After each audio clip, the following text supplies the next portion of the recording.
Hey, everybody, and welcome to a great webinar put on by Aero Executive Sales and Membrane. We're doing this in collaboration together. I'm super excited to be working with my co-host today, Jason House. Jason, welcome. Good morning, Paul. How are you? I am doing wonderful. Good afternoon. I always forget you're in the future, man. You are so we're coming to you across the globe. I am in Columbus, Ohio. Jason, you are? I'm in Brisbane, Australia. Beautiful Bris Vegas. Sun is shining very hot out there at the moment, nearly 30 degrees at 8 o'clock in the morning. Oh, that is unbelievable. That sounds fantastic because we're actually got a great, wonderful sunshine here. We're rocking at about 60 degrees. So I think for you, that's around 18, somewhere around there. I think maybe it's 20. I'm guessing.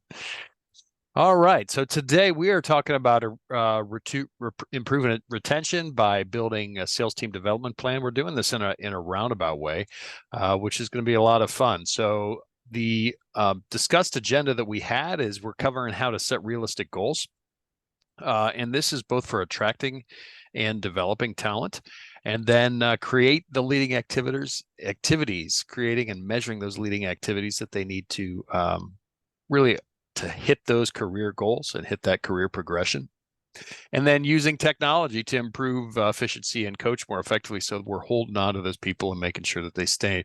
And these are the three key takeaways. So you should be able to, from this webinar, take some points to be able to drive clear strategies for growth, to get faster ramp up for team members, and really to start to put pieces in place for career development plans and improved retention, and actually seeing those in the context of a software.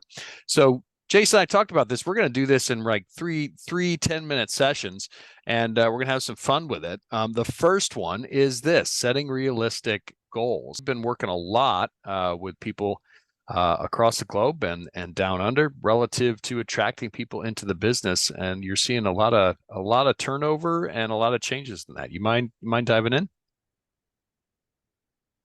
Absolutely, Paul. I think, yeah, at the moment, the battle for attracting people to apply for positions is very tough at the moment. We're getting a lot of feedback that yeah, companies are advertising and they are getting very little applications coming through. So one of the biggest battles at the moment is how do we attract more quality salespeople to apply for the job? Now that's not easy. And it's like I think you got KFC over in the US, the Kentucky Yeah. Fried Chicken. It's a little bit like the secret herbs and spices. I just made that one up actually, but it's true. I mean, everyone loves the Colonel, and Hmm. no one really knows exactly what the secret ingredients are. There's a lot of talk about it. Now, from my point of view, there's a lot of areas that you need to have right to get the right people to want to come to your business. And I mean, we're just hiring at the moment for a global company. And the last time we advertised for them, we had over 260 applications. Now, in Australia, that's a lot. Yeah. Now, I'm not saying they're all great, but again, you need to have a good company. It has to have a good story, and they need to have a good sales culture that is welcoming for people to go, hey, I really want to go and work for that company. That's the sort of business. And again, the adverts, they need to say to the candidate, that's my job. And we get that a lot where we write a very good job ad to attract people to apply for the role. Though on the flip side of that, as part of the secret herbs and spices, excuse me, you need to be able to have the tools and the culture to support that sales professional when they do come on board. So I'm talking about systems and processes and being able to not just what we see, Paul, is a lot of people, without being disrespectful, a lot of companies think they can hire a new salesperson and that's going to fix all their problems.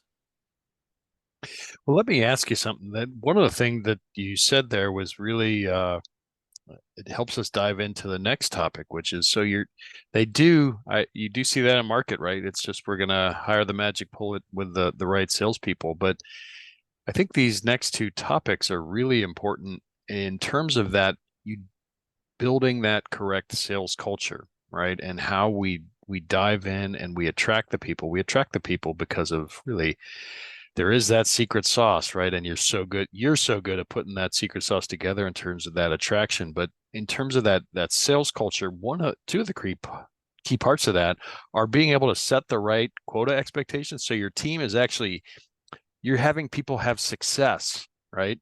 Within that. And so setting that a realistic goal for new salespeople that they can meet and have success, and then showing them a career progression. How do you go about doing things like actually setting the right goals for people in terms of results when they're first coming into a business? Well, I think the big thing, Paul, is if you flip it around the other way, and as I was mentioning, the secret spices, it's about giving or providing and having the vision for that person to see where they can go next within the business. And that is where, as you mentioned, I mean, it's about when you're onboarding, it's about, and when you're even recruiting, it's about, yeah, well, what's important for this person in their next role? What are they looking for? Because you want to try and develop that obviously clear path forward. Because if you don't, well, they're not going to hang around. I mean, the average time of a salesperson these days is 17 months. So I mean, the turnover is extraordinary. And what you're finding is sometimes it's a combination. It could be poor selection, or because they're only hiring for industry experience, or again, yeah, they're coming into the business and they're looking at it and they're going, you know what, there's no real progression here for me. I'm not getting coached well. I'm not, then they don't understand what sort of goals I'm wanting to achieve. And they're leaving. I mean, a lot of salespeople at the moment we're interviewing for some of the roles, they've actually resigned from their last job because it wasn't fulfilling their long-term requirements. So I think the goal setting, and then that comes down to either in quota as well, as it's really about being able to have all that in place so that you can then support and coach for not only performance improvement, but also for career progression and achieving their goals. And I mean, a lot of the clients that we deal with, as you know, they're running the business. They're wearing a lot of hats, and they don't have time or for that salesperson, to be in the moment and to be there for them. And that's why I love obviously using technology and developing systems and processes so that our clients can actually drive this part of what they need to do through tech and automation, and it takes a lot of pressure off them, but it also provides the salesperson with what they need to succeed.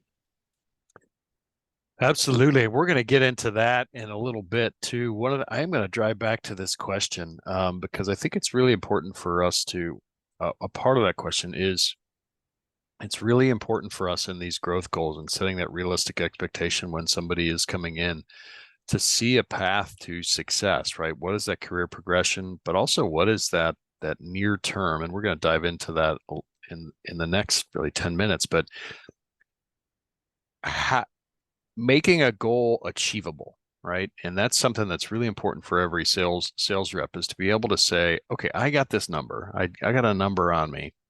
And a lot of times you find that number, that quota or that budget is pulled from somebody from thin air, right?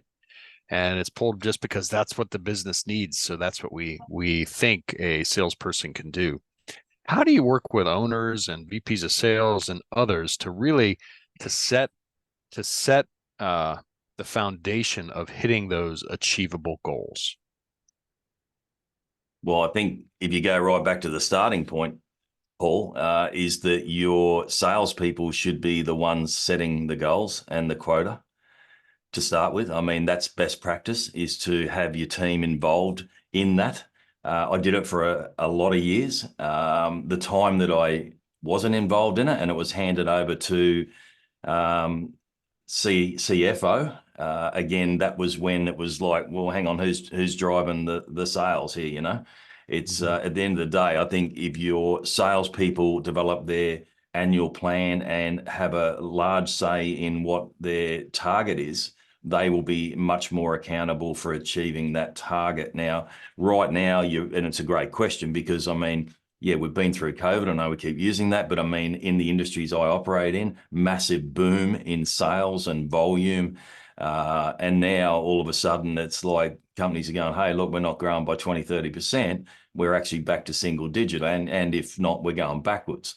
So I think in that situation, yeah, definitely the salespeople need to be involved in those goals and quota setting, but you also need to be able to track that effectively. And that's where a lot of the issues come into play, is that the annual plan gets done, that gets filed away and no one looks at it.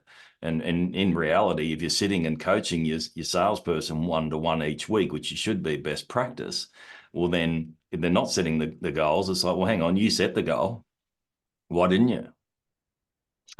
That is a great point. And now I think I'm gonna take this into our second point of this, which is, so we do need to set measurable growth goals for our team and realistic, and the sales team needs to be a big part of that, right? And so it begins, and that start of that culture creation that attracts the right people, is what we just got into, begins with that type of thing, is people being able to have success in their roles and hit it. Now, you just talked about how we help people go about uh, hitting those goals, right? And a big part of that we both believe in is understanding the right leading activities. What are the things that we need to do as salespeople that are going to end up with success?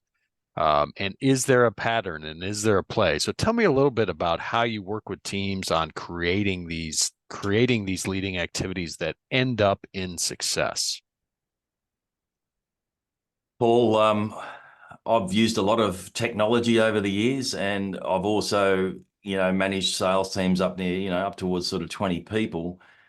Not only do you need to create the right leading activities, but you need to be able to manage them and actually see the results for that. And even myself, I'm selling actively every day. Even though I'm coaching and recruiting and doing sales tech, I'm actively coaching every day. So and doing outbound. So I mean, I look at my leading activities myself. So again, number of phone calls is a good one. And I know a lot of people say, hey, that could be basic, but at the end of the day, I think activity drives action and creates, further discussions on, what's happening. And I think it's about, yeah, if you've got your right activities leading on, and Paul's just showing some of the areas here. Again, another one is, how many proposals you might be putting forward to clients. And then obviously you want to make sure that prior to that, they're qualified as well. So if you're looking at leading activities, it could be, you're bringing in so many prospects per month, which might only lead to maybe 2 being qualified into your pipeline. It could be emails or phone calls or face-to-face meetings. So I think what you want to be able to do is really set some realistic goals. So then when you sit down at the end of the week, you can go through with your salesperson the results on, hey, how did you go this week? I didn't do my calls. I didn't get out because, well, why not? And well, I was in the office and I was putting out fires and I was taking customer service calls. And as you know, sometimes salespeople, unfortunately, can create things to happen because they're much more comfortable doing those sort of basic tasks instead of being out there doing the hard grind and going, seeing clients and trying to sell new products and trying to open new doors. So again, the leading activity component is very, very important. And if we pause just going into the sales stream here and we're showing you how we work through membrane with our clients, you've got clear visibility of each salesperson and all the activities that are required to be more successful. And this is more about transparency as well. Not only it's about providing your salespeople a platform and the tools to be able to work more effectively and efficiently, but it's also about, from a coaching point of view, enabling the business owner or the sales leader to go, well, what happened this week and how did you go? And as you know, it's about, well, how many, did you bring anyone new into your pipeline, and or did you progress anyone in your pipeline, and or did you close anyone? And if they're not doing the leading activities, which is basic sort of the starting practice, well, then the rest of it's probably going to look fairly average as well as far as performance to quota. And that's why, unfortunately, around 50% of salespeople are not achieving quota. Well, it's really interesting to me as have worked with companies around the world that that need to set these. There's a couple of factors that and setting the right leading activities, right? And I completely agree with you. It's how we hold ourselves accountable to staying in the moment and to doing the things that need to be done. Um, but there's a really interesting is that the company often sets goals for people that, okay, here is what you need to achieve within the first, X amount of time. So within the first 3 months, and I'm onboarding a couple people right now. So within the first 3 months, I want them out in market. I want them to be doing a certain number of, we call them vibe meetings, but a certain number of meetings and market, a certain number of conversations in market, activities, a certain number of partner meetings, and the like. Um, but what becomes really interesting is when you start to set these goals and you start to lay that foundation, because a lot of times you just raise your hand and you're like, I don't know. I don't know what the right goals are, right? When you start to put that line in the sand and hold yourself accountable to something, it becomes really, really important, really, really good to be able to build on. And I'm showing Al Pacino, who is not hitting his goals in terms of activity, but we just went in and we said, okay, this number of first meetings, I want this number of proposals completed. That will, and if we are the three parts of that, if we are effective with those leading activities, which means how many sales projects come out of that, right? And then what's our win rate of those projects and what's the average deal size and some other things. So setting our leading indicator goals in terms of effectiveness and what we want to hit and be able to waterfall that to the overall outcomes is really, really important for somebody to be able to see their path. And it is different it's different within every business, right? Jason, is other than the similar thing is that we need to hold ourselves accountable to these leading activities. Am I right? Oh, you are. I mean, again, if you've got a large sales team, or again, if you're a business owner and you're managing that sales team, because you are the sales manager, and that is the having the ability to, support your salesperson through these key areas is critical. And I think, as you said, it's like the goals have got to be achievable and they've got to be agreed on. So from my point of view, it's like in the onboarding process, it's like these are the leading activities we need you to do, which will then provide better outcomes for yourself. And what I love about using Membrane personally is that this week, I won my biggest deal, which is great. I got a trophy. I was happy with that. And not only that, but when I do achieve my weekly activities, for me, it's like, that's good. I know what I've done and I know I had to do it and I've done it. And I actually then push forward to do that. So for me, and just keep in mind here too, there's a lot of sales professionals that are moving towards retirement. There's a talent shortage. The ones that have been around for a bit longer, which are bloody great at their job, but they don't like tech. So that's a bit of a hard space. And you've also want to bring through the younger generation. So what we see in some cases is a lot of companies don't want to move to this sort of tech, excuse me, because they're worried about how some of the senior salespeople are going to go with that.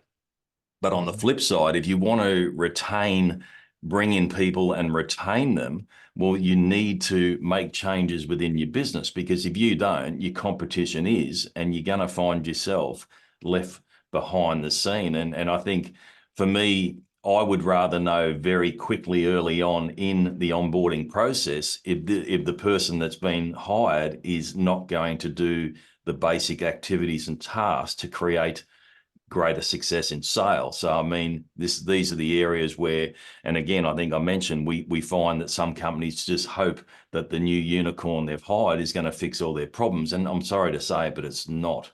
So it's all about obviously using the technology to support your new people through, and obviously develop them into better leaders as well. Because I think you and I spoke about this.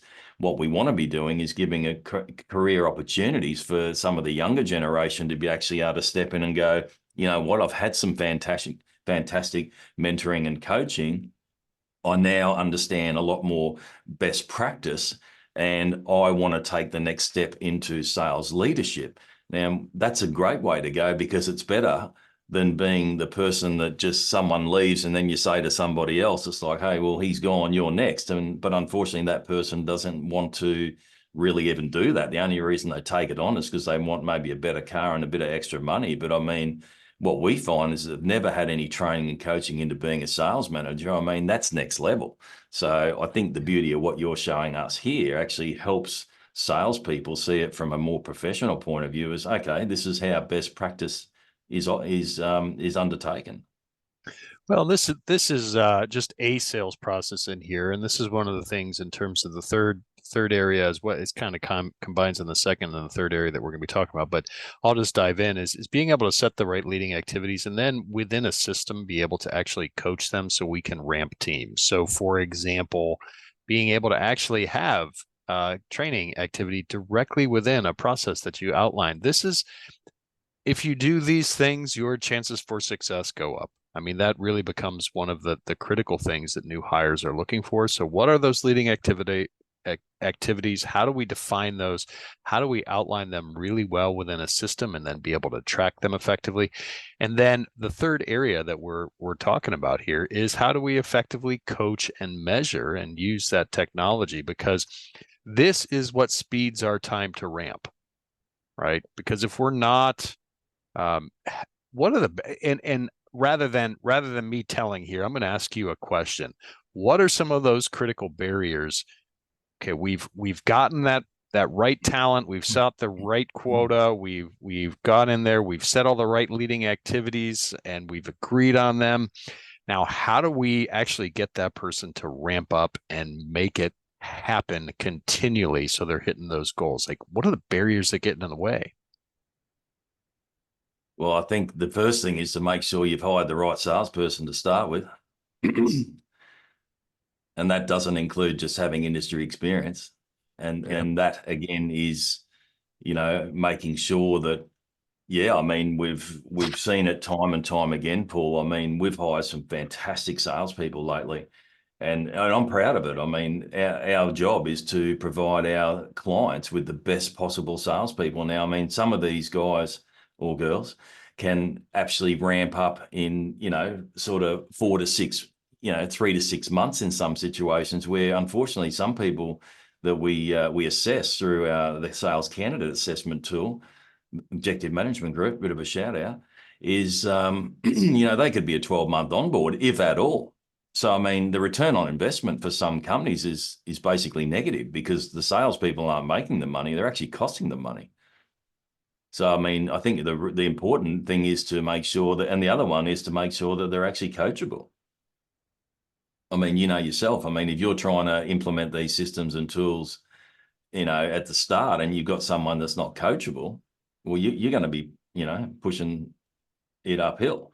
And it's yeah, I think, and these days, as you know, everyone's time poor. I mean, so this is why I think to protect your investment, I mean, companies are spending. There's either you go either way with recruitment, as you know. You either go, I'm not going to spend a cent on it because I don't like recruiters because I've had a bad time and experience with them, and I'm not being disrespectful there because I do recruitment as well.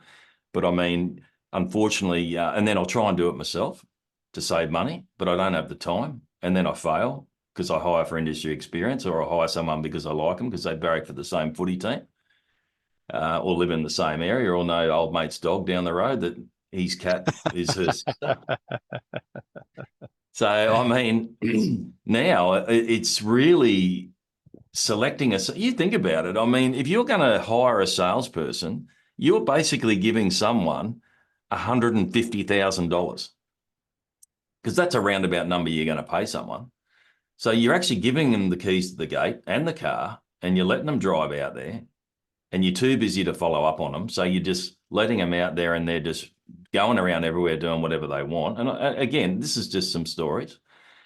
Again, I think what we're looking at here is actually providing the technology and the systems and the processes to actually benefit the salesperson and give them the tools to succeed. But not only that, enable the business owner or the sales manager to coach effectively because they've got it in real life data. You know what I mean? Because as you know, the scoreboard generally tells the story.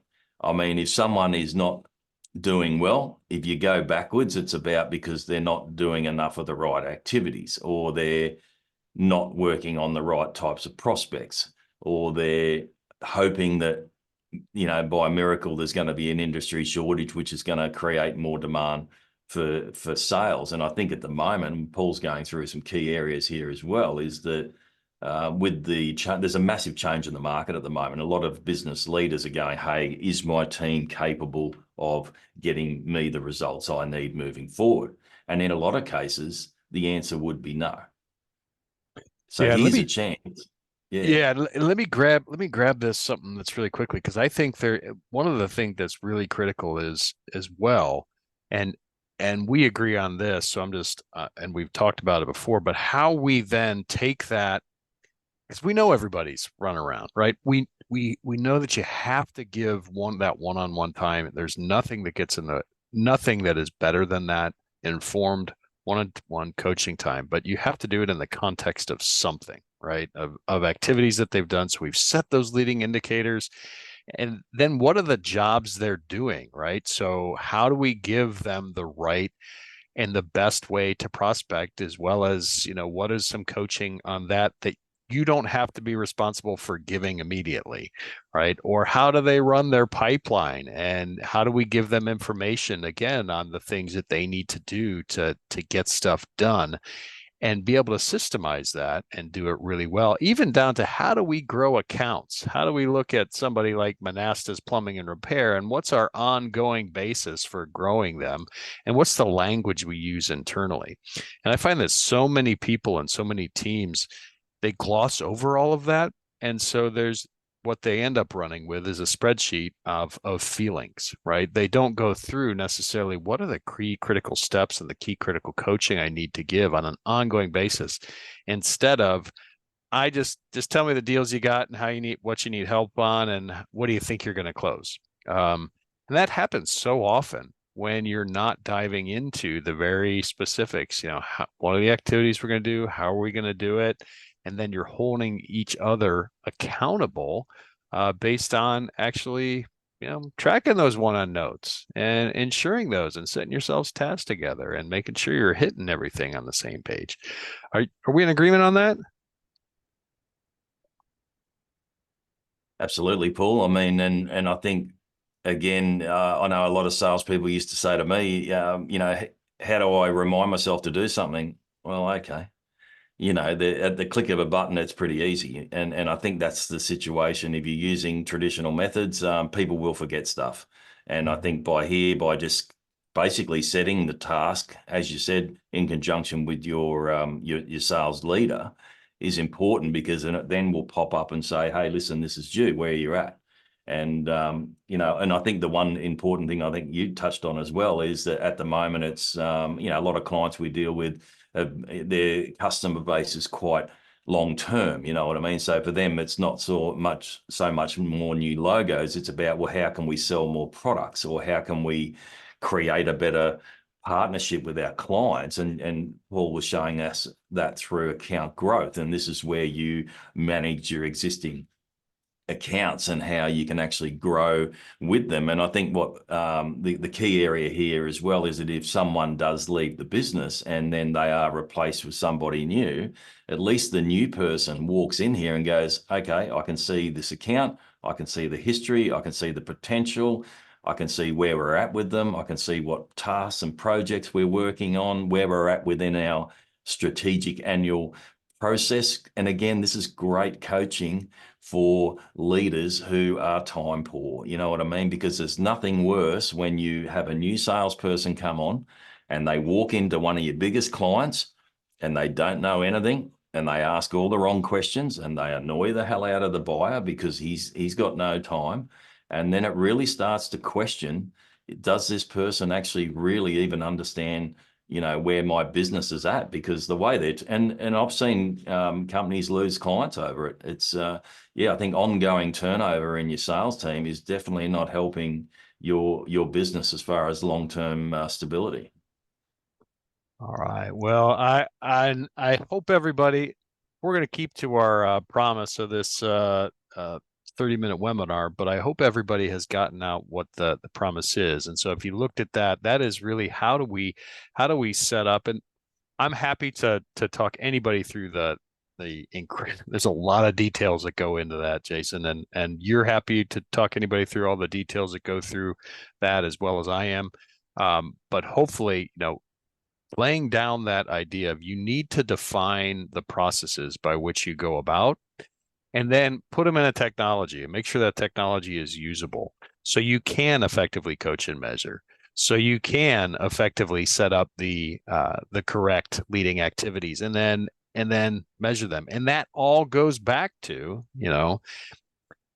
that's how you start to, I mean, it's one of the major ways that you start to be able to attract the right people in the business, have the right goals, have the right coaching, help them get to their career, is by tying this all together and making it into a system that actually operates to grow the business, not operates to just collect data. So any final words in our webinar here, Jason? Paul, I think again, if we look back and we go, okay, make sure you're selecting the best people to come into your company. Critical. If you want to know more about how we do it and the crystal ball assessment tool that we have, reach out. Again, making sure that you're onboarding and your systems and your processes and all your leading activities are suitable for best practice and giving them the guidelines of what's expected, and then being able to coach and measure effectively. I mean, it's a path of success, and yeah, turning over salespeople or annoying your clients is not a good way to go. So, I mean, the more you invest in this time, the better it is, that's for sure. And what we're actually doing now is we're actually adding, if we do recruit for a client, we actually include the onboarding process into our offer at the moment. So it's that important for us to make sure that success is guaranteed. So we've not only got success from the assessment and the results and all the work we do through recruitment process, but we're actually now using the onboarding processing, and that can include introduction and integration of Membrane into our clients as well. That is wonderful stuff, and that's why we love working with you, Jason. And I know you're knocking it out of the park for your clients. Anybody, if you want to touch base with Jason, how do they get in touch with you, Jason, if they've watched this on recording or live? Oh, look, Paul, most LinkedIn's our main platform we use for business. We're also you can visit our website as well. Yeah, always love to have a chat with business leaders and sales leaders on how we can help. Wonderful. Well, and I am Paul Fuller. Paul.fuller@membrane.com is the email. Feel free to reach out anytime. I'm on LinkedIn as well. Happy to have Jason as one of our tremendous partners and sponsor webinars like this, because I know we're out there shining bright and changing the world of sales and making sure we're elevating the sales profession. So with that, we're both going to sign off. Have an amazing day, rest of your day, everybody, and we will talk to you all soon. Thank you, everyone.